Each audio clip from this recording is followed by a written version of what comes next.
try to do this while I have good light. I need to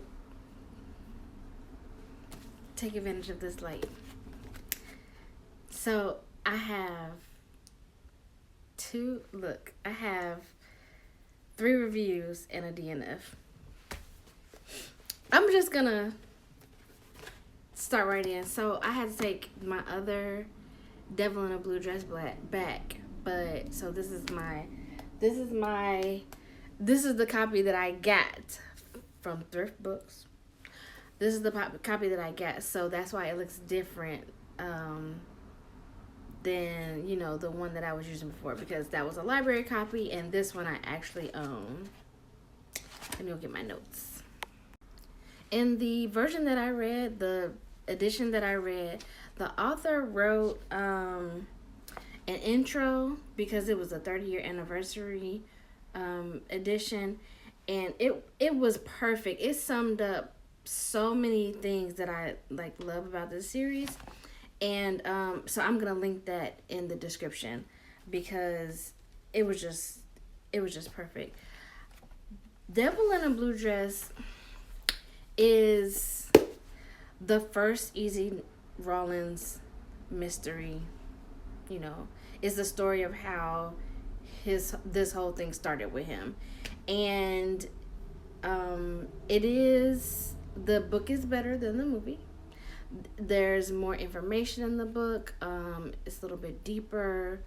It is darker than I remember, probably because I've seen the movie many more times than I've actually read the book. But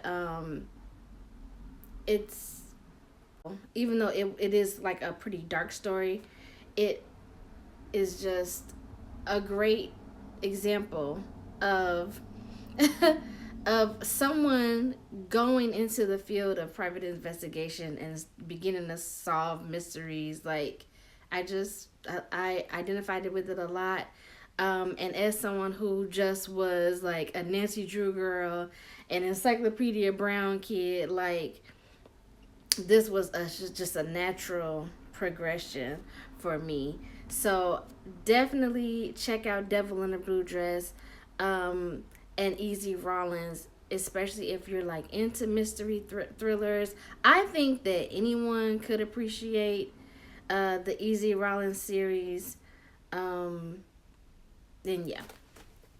One of the main things I love about Easy Rawlins is that, you know, his stories are like a slice of Black life during those time periods, and it's not a lot of, you don't get a lot of that very often. Well, I guess in the past and before you didn't. Now there's more out, but this is just like, I feel like an authentic, it really just like, it makes me very nostalgic and takes me back to a time that was simpler, but, rough. Pretty freaking rough. But because it was rough, I feel like people had so much more instinct, knowledge, connection to what connected them to life, to each other. And at least as compared to like what we see in mainstream media today. There's nothing there's nothing comparable that we have today that can compare to Easy Rawlins. I mean, I'll wait. As far as the synopsis, like I said, this is how he begins his private investigation, career. He's down on his luck. He loses his job. You see, the conflict he has with his boss is very, relatable. And then, he's just trying to make his rent. And so, he's trying to do a favor for a friend, and it just spirals into this crazy, crazy situation. And yeah, I'm gonna continue this series because this is the first one, and I'm gonna read all through all 17. So if I think of anything else that is of note, I will throw it in one of these videos. But for now, that's it for Devil in a Blue Dress. And I just want to say that yes, it is, it does get kind of dark. Especially for me, because I'm not into like the whole thriller. I like my crime fictional and made up. So when it gets to there, I have a line, especially when it comes to reading, because to me, reading is more cerebral. It's more like in your mind. So I can watch weird stuff and creepy stuff on TV that I can't read in books. I have kind of like a hard line. This story went there, and that's kind of like at my limit as far as I can go. So I'm saying like it gets dark, but it doesn't go crazy. Which brings me to my DNF, because I DNF'd something, and it was S.A. Cosby, All the Sinners Bleed. Is that yes? I got about 20% in, 25% in, and I was like, boop, because I'm just not here for that. People out there, there's a lot of different types of, art that we like, that we can take, that we can tolerate. And so, I'm glad that he has a lot of notoriety, and people are reading his books and and enjoying them. That I will not be one of those people. That was dark. And it was just going to get darker as the story progressed. So, I love that for y'all. And, trigger warning for anyone who's thinking about reading S.A. Cosby. It's all of the warnings are on the triggers. All the triggers are triggered. So I guess, I'm not the type of person that I don't even read the back. Well, I don't always read the back of the book. I don't always, have a synopsis before I choose something. So, I just didn't know. I just didn't know that it was that deep or dark. So, there you go. Now you know. Don't say I didn't never tell you nothing. Also, Easy finds the lady that he's looking for, because that's what the job was. The job was to find this lady. By the time he finds the lady, he's got more questions than answers. And that's really where the story starts, and it just gets crazier from there. So here goes. The first one was called 9 Lives, and I know that people were probably reviewing it probably a year ago or more, but I feel like I put all of those in my Libby at the same time. I put all 3 in my Libby at the same time. Like, You Are Fatally Invited, 9 Lives, and then this the book I'm going to tell you about next. The first 2 were similar because they are both based off of And Then There Were None. So I don't know if it was like my algorithm, but I was just like, yeah, I'll take this and this, and I just put them in there. And so 9 Lives I liked it. Like, I thought it was very different and creative, unique. But again, I'm just getting back into reading, so I'm not really familiar with how books are. I noticed a lot of them are doing this whole POV thing, and I can take that or leave it. It really depends on the execution. It really depends on how it's done, because I get easily confused. And which also reminds me to let you know, like, I'm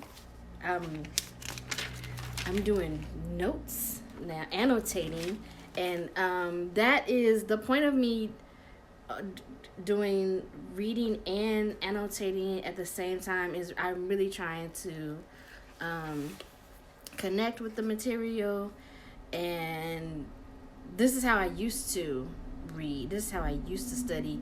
I always like kept a journal when I was younger, and I am just trying to get back into that practice. Slow it down. I'm doing a lot less social media these days. But anyway, so 9 Lives, I liked it. I appreciate it. I think that another person might be like, okay, there's the dialogue is like random. It's like random dialogue. Me personally, I found that to be refreshing because I love like a character building, like I'm going to tell you all about what's happening, and it doesn't have to be deep. But it just feels like you're in the room with that person when they're just like talking or monologuing or arguing with someone. I thought it was dope because, and I thought it was dope for a mystery because there is all these, you're getting all these 9 lives, and then every now and then you'll be in a story and then there will be a murder. And it was creative to me because there was all this, I call it world building, like the way the kids talk about world building in the fantasy novels. If you're a lot of character a lot of character development and character building is kind of like world building, the way they just talk about themselves and their lives, and you get an inside look in their thoughts. I just seen another video where someone was like, I hate that, but me, I like it. And then it was just, I couldn't help but be tickled when it would be like thoughts and monologue and thoughts and thoughts and thoughts, and then I did this day, and then they just described that person being murdered, and the murders were quick too. They would do all of that like discussing, and then the murders would be 4 sentences maybe, and I was like, okay. And it was interesting because these 9 lives are random. That was another similarity between this and the novel before, You Are Fatally Invited. I just saw a video where a lady said that You Are Fatally Invited was Clue without the clues. This is also like a mystery that's it's pretty much unsolvable because you as the reader, you don't know what's going on until you know what's going on. So if that's not your thing, then don't check this one out. I liked it. I thought it was cute.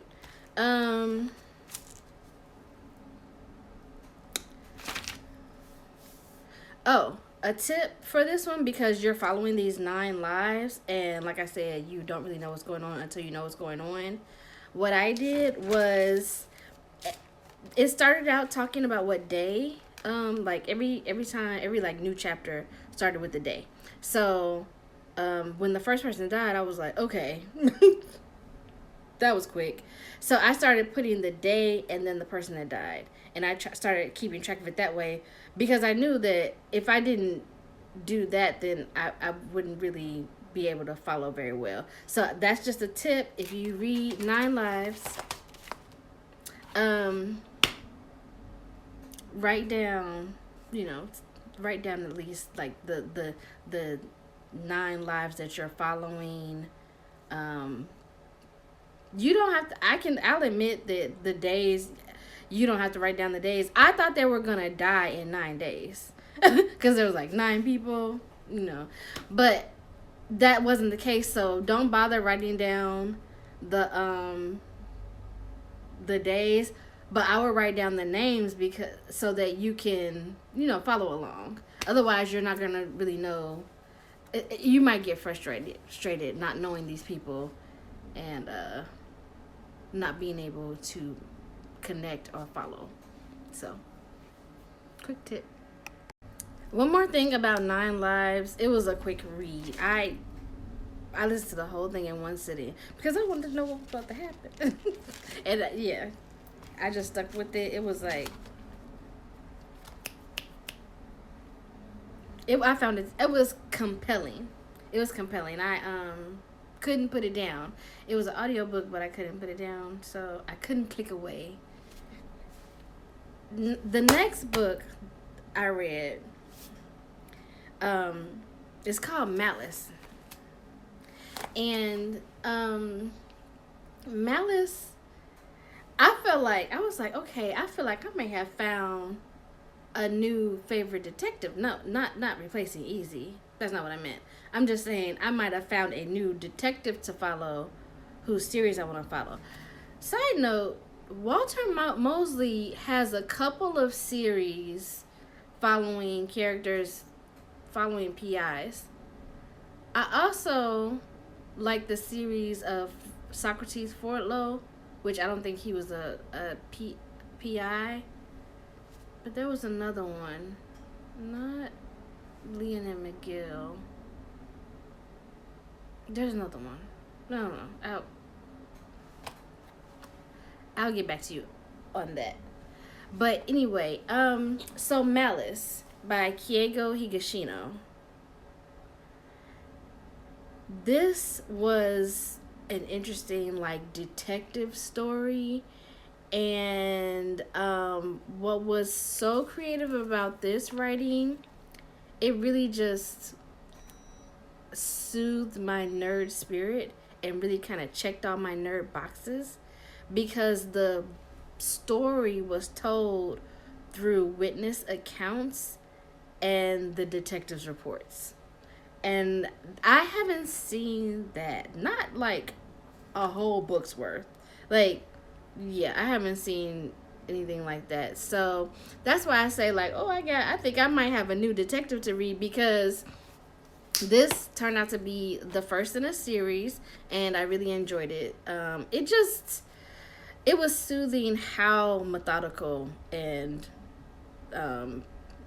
just technical and precise I felt like it was. Like, if you like detectives, you're reading the detective's notes, you're reading the detective's reports. I think I'm gonna get the set, because I think there's only 4, and I want to see it written out, because I'm like, I want to annotate it and be like, okay, this is this evidence, this connects to this, and that is exciting. Is there anything else I wanted to say about that?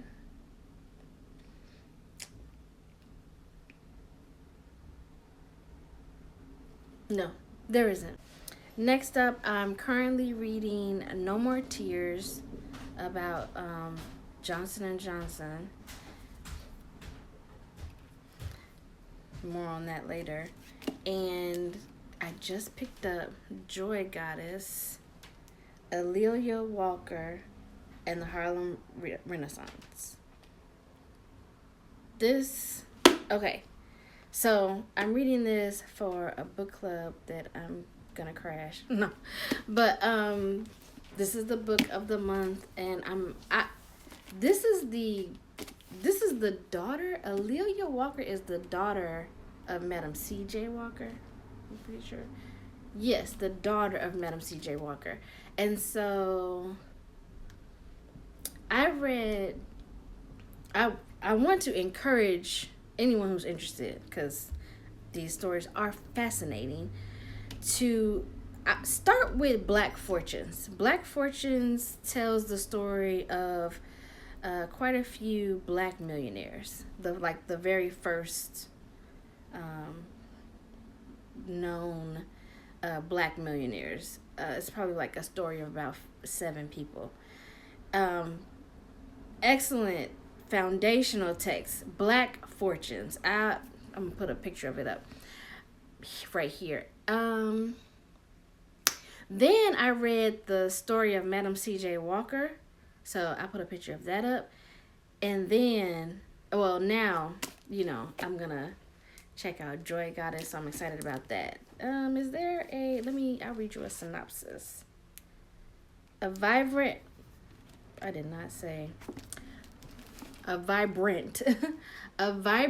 biography of A'Lelia Walker, daughter of millionaire businesswoman Madam C.J. Walker, and an iconic figure in her own right. So she was known for throwing these lavish parties. She was a socialite, obviously. Dubbed the joy goddess of Harlem's 1920s by poet Langston Hughes for her lavish parties, A'Lelia Walker helped define the Harlem Renaissance. After inheriting her mother's hair care empire, Walker would become America's first high-profile black heiress and a prominent patron of the arts whose legendary Dark Tower salon added glamour to uptown New York. Now her great-granddaughter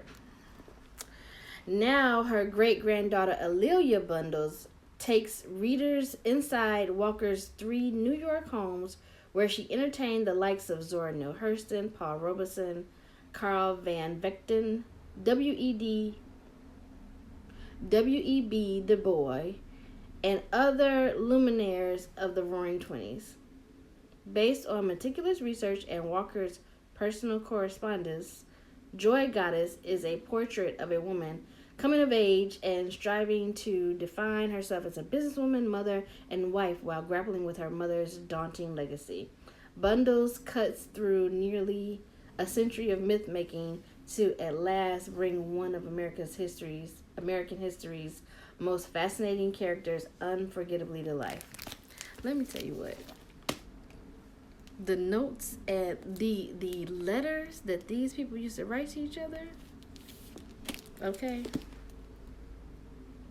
they were juicy. Like there was a lot of tea spilled in these letters. But that's all for now. That's what I'll be reading. I got a couple videos in mind coming up, so happy reading.